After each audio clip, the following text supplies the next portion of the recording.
Can humanity live without greed? Everybody is greedy, and greed makes them move. Greed makes them compete. They want to have more than others. They want to have better things. They want to improve their standard of living. While greed takes them to be excessively insensitive with the need of others, and sometimes even with the pain of others. But without greed, apparently, there would be no development. There would be no ambition of improvement. And we would be, or we would remain in the state we are previously in. Now, that may not be all that bad.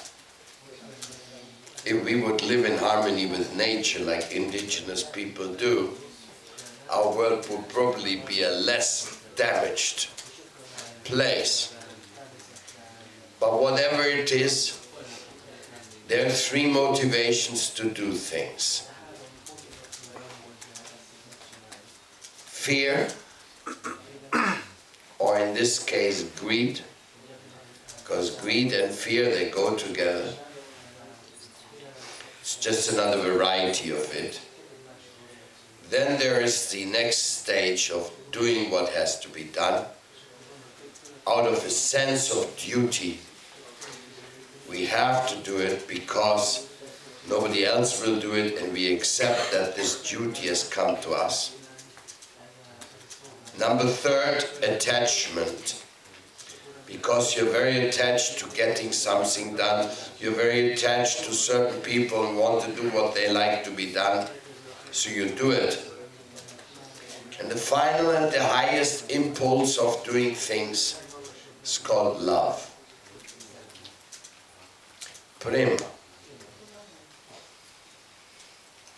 When you do things because you really feel it's the most wonderful thing and it should be done. And you want to offer it with love to God and to everybody else.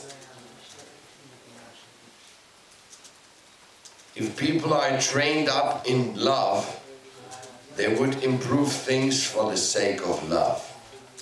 What's the proof of it? The beauty in the Vedic culture, that's the proof of it. When you see this most magnanimous, incredible marvels of the history of India, like the Tanjore Mandir, Madulai Mandir, Guruvayur Mandir, and many others, you can understand that these would never have taken place without devotion. So by the impulse of devotion, many beautiful things can be accomplished.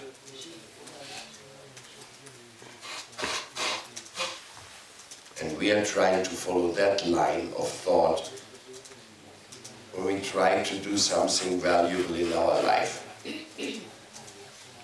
And rather we shy away from greed and lust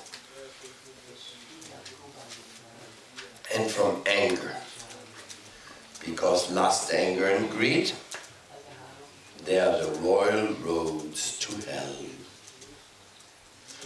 And we don't want to go there. But if we just develop lust, anger and greed, in hell we will end up. As a matter of fact, lust, anger and greed, life influenced, that means it's already a hellish life.